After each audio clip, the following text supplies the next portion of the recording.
नमस्ते मुलांनो, काल आपण व्यवहारी अपूर्णांकाचा पहिला भाग शिकलो. त्यात समान छेद अपूर्णांक आणि समान अंश अपूर्णांक यांची तुलना करायला शिकलो. म्हणजे त्या अपूर्णांकाचा लहान मोठेपणा ओळखायला शिकलो. आज आपण दुसऱ्या भागामध्ये भिन्न छेद अपूर्णांकाची तुलना कशी करायची आणि त्यावर आधारित प्रश्न कसे विचारले जातात ते आज आपण इथे पाहणार आहोत. हा घटक फार महत्वाचा आहे. जर भिन्न छेद अपूर्णांकाची जर तुम्हाला तुलना करता आली तर बेरीज वजाबाकीच्या क्रिया सुद्धा तुम्हाला करणं सोपं जाणार आहे आणि म्हणून नीट समजावून घ्यायचं. आणि हा भाग इयत्ता 8वी शिष्यवृत्तीला आहे आणि इतर स्पर्धा परीक्षांना सुद्धा आहे. महत्वाचा हा घटक आहे.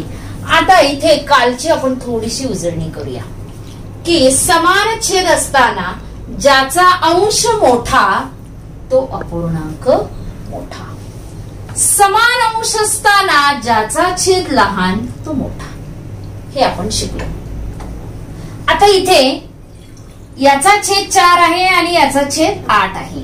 म्हणजे छेद कसा आहे? भिन्न आहे. अंश पण भिन्न आहे.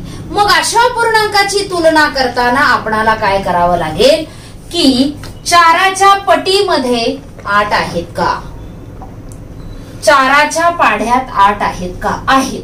म्हणजे 4ला 2ने गुणल्यानंतर आपणाला 8 मिळतात. आपला नियम असा आहे, छेदाने ज्या संख्येला गुणतो त्याच संख्येने अंशाला पण गुणायचं असतं. म्हणून मी इथे 2ने गुणलं, कारण 4 दुने 8 होणार आहेत आणि याला पण मग 2ने गुणलं. मग वरती आले 4/8 आणि 5/8. आता समान छेद झाला. समान छेद झाल्यानंतर आपणाला तुलना करणं सोपं. ज्याचा अंश मोठा तो मोठा. आता इथे पण भिन्न छेद आहे, परंतु इथं 5च्या पटीत 8 नाही किंवा 8च्या पटीत 5 नाही. मग अशा वेळेस आपण काय करायचं तर या दोघांचा गुणाकार हा छेद समजायचा.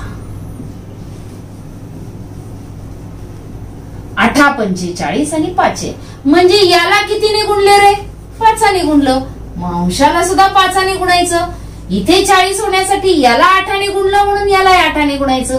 प्रत्यक्षात पाहिलं ना तर तिरपा गुणाकार केलाय बघा. 7ला 5ने गुणले, 2ला 8ने गुणले आणि मग वरती 35 आले आणि इकडे 8×2 आले. समान छेद झाल्यानंतर ज्याचा अंश मोठा तो मोठा.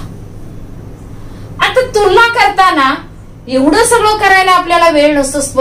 स्पर्धा परीक्षेमध्ये वेळ फार लिमिटेड असतो आणि म्हणून मग तुम्हाला एक शॉर्टकट मेथड इथं सांगणार आहे. 3/5 आणि 2/7. पटकन काय करायचं रे? मोठा कोणता आहे ओळखण्यासाठी 7×21 आणि 5×10. कोण मोठं आलं?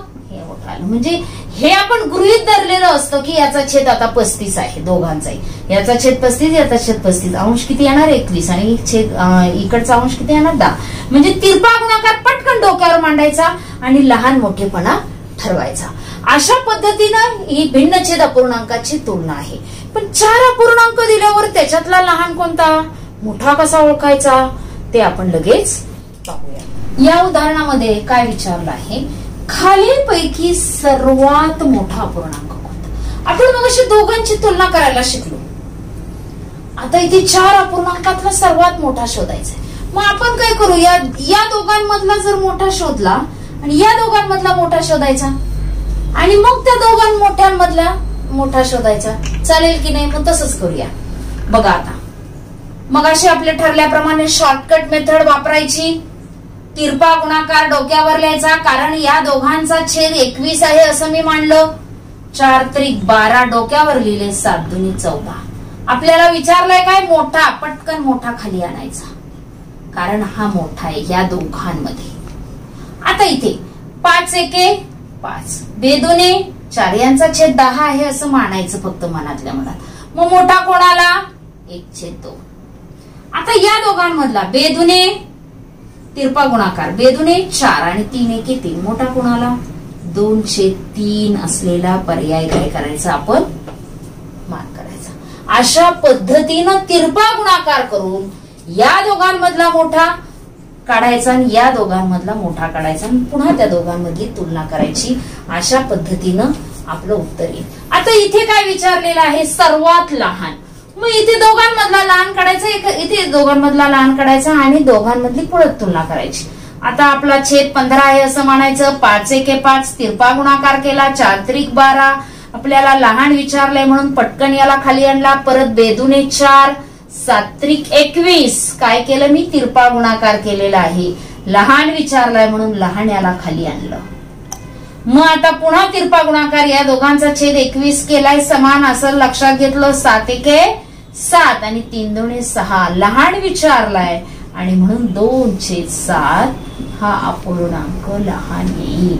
अशा पद्धतीनं दोघांची तुलना करायची आणि मग ठरवायचं. अजून यावर कोणती उदाहरण आहे आपण लगेच बघूया. इथे बघा कोणत्या प्रकारचं उदाहरण विचारलंय. 17/24 पेक्षा इकडचा अपूर्णांक मोठा आहे, तर फुलीच्या जागी पुढीलपैकी कोणता पर्याय येईल. किंवा असं पण इथं कोणता पर्याय येऊ शकणार नाही असंही येऊ शकतं. मग आता आपल्याला कळलंय की ह्या दोघांचा छेद भिन्न आहे. म्हणजे आपल्याला काय करावं लागेल, थोडासा विचार करा.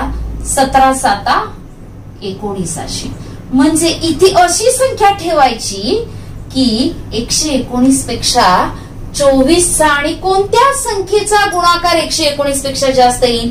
जर 2 ठेवला तर 24, इथं 2 ठेवला तर 24 दुणे 48 येईल.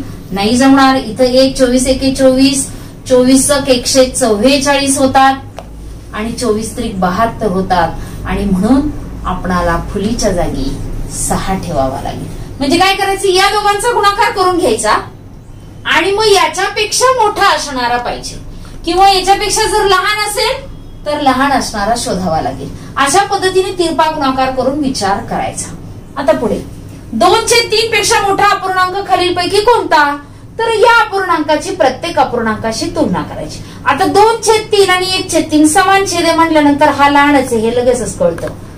त्याच्यानंतर जरी नियम नाही लक्षात आला ना मुलांनो, तरी आपणाला लगेच याची तुलना करून 3 दुणे 6 आणि 3 एके 3 म्हणजे मोठा कोण झाला 2/3. आणि 2/3 पेक्षा मोठा पाहिजे आपल्याला. मग आता 2/3 आणि 2/5 परत समान अंश असताना ज्याचा छेद लहान तो मोठा, म्हणजे हा मोठा नाहीच आहे. आणि तरी तिरपा गुणाकार करून केलं तरी आपणाला हाच मोठा येतो म्हणजे हा लहान आहे, हाही चालणार नाही. आता 2/3 ची तुलना 3/7 तिसऱ्या पर्यायाशी करून बघूया. 7 दुणे 14 आणि 3 त्रिक 9. 3/7 हाही कसा आहे, लहानच आहे. म्हणजे इथे सुद्धा आपल्याला जमलेलं नाही. आता चौथा पर्याय 2/3 आणि 5/7. बघा 7 दुणे 14 आणि 3 15 म्हणजे हा अपूर्णांक आपल्याला मोठा मिळाला. अशा पद्धतीनं प्रत्येक अपूर्णांकाशी तुलना करायची आणि त्याच्यापेक्षा मोठा शोधायचा किंवा त्याच्यापेक्षा लहान शोधायचा. अशा पद्धतीनं आपण भिन्न छेद अपूर्णांकाची तुलना करायला शिकलो. त्यावर आधारित वेगवेगळी उदाहरणंही आपण अभ्यासलेली आहेत. म्हणजे तुम्हाला या घटकावर आधारित जास्तीत जास्त प्रश्न सोडवता येतील आणि त्याचा सराव तुम्ही या खाली दिलेल्या स्वाध्याय लिंक मधून लगेचच करायचा आहे. म्हणजे तुम्हाला काय समजलं काय समजलं नाही हे लगेच लक्षात येईल. आवर्जून तुम्ही हा स्वाध्याय सोडवा आणि हा व्हिडिओ आवडला असल्यास लाईक करा, शेअर करा आणि यशोदीप शिष्यवृत्ती मार्गदर्शन चॅनलला सबस्क्राईब करा. आणि विशेष म्हणजे यशोदीपची पुस्तकं तुम्हाला अधिक सरावासाठी हवी असतील तर